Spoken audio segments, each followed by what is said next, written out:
انتبهوا، حديث عظيم هذا. نعم. قال رسول الله صلى الله عليه وسلم: إن الله زوى لي الأرض.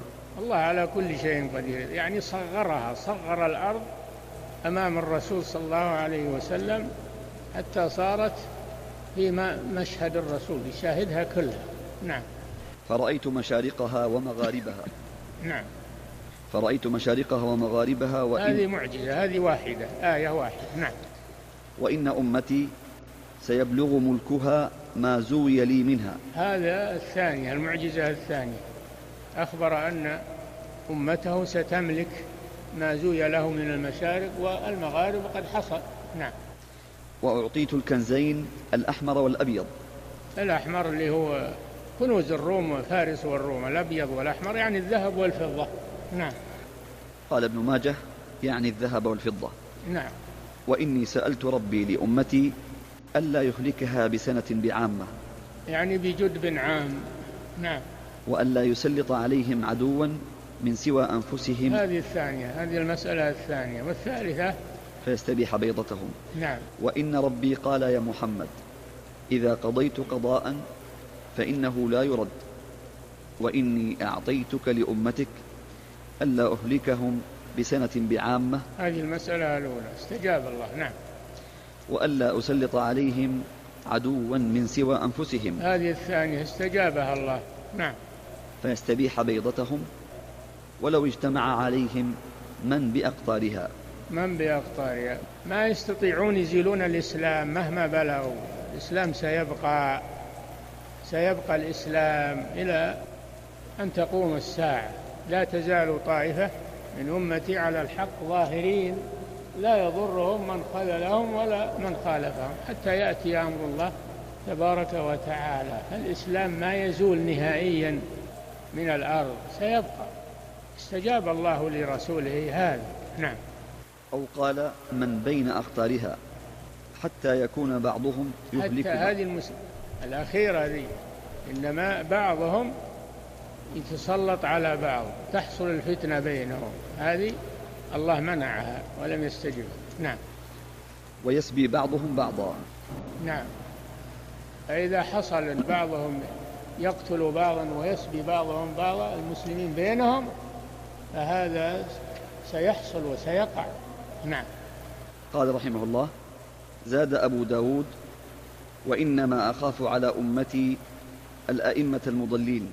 نعم، هذا ما خافه الرسول صلى الله عليه وسلم، الأئمة المضلين من علماء الضلال، دعاة الشر، دعاة الضلال ودعاة الفتنة، وما أكثرهم يسمون بالدعوة إلى الدين وهم يدعون ضد الدين، يلبسون على الناس.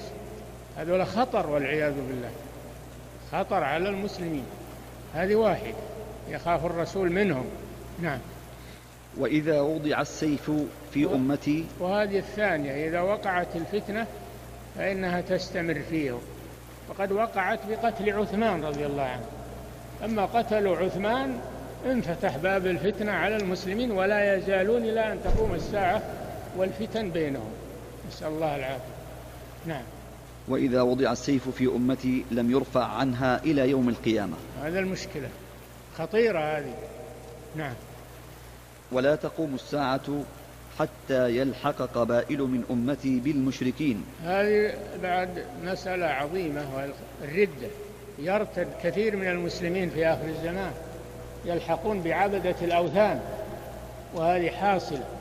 كثير الذين يرتدون الآن عن الدين يتبعون فارس والروم ويمدحونهم ويتعلقون بهم ويعظمونهم، وأنهم هم العرب وهم الناس، وهم اللي عندهم الحضارة وعندهم الرقي والتقدم، ولا ينظرون إلى دينهم، ينظرون إلى ما معهم من الدنيا والفتنة، ويرتدون عن الدين والعياذ بالله، يقولون هذا ديننا ما بخير.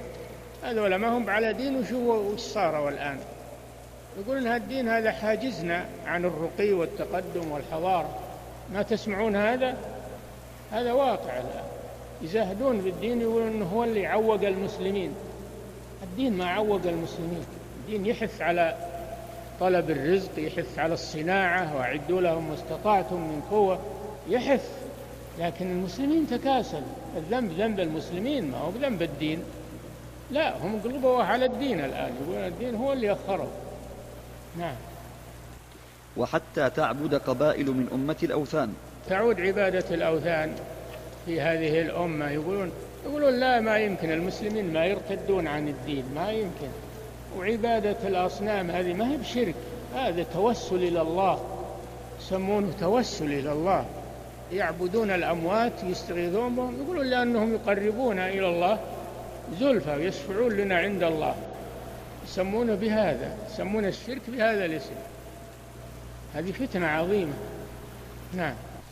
وأنه سيكون في أمتي كذابون 30. هذه أيضا مصيبة، أنه يظهر ناس يدعون النبوة، ولا نبوة بعد محمد صلى الله عليه وسلم، لا نبي بعدي، وخاتم النبيين.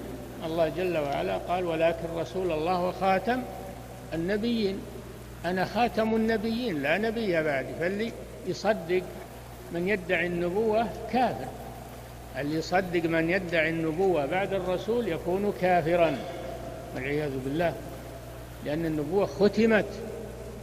نعم. كلهم يزعم أنه نبي، وأنا خاتم النبيين لا نبي بعدي. لا تصدقوهم، لا تصدقوا الذين يدعون النبوة. نعم. ولا تزال طائفة من أمتي على الحق ظاهرين.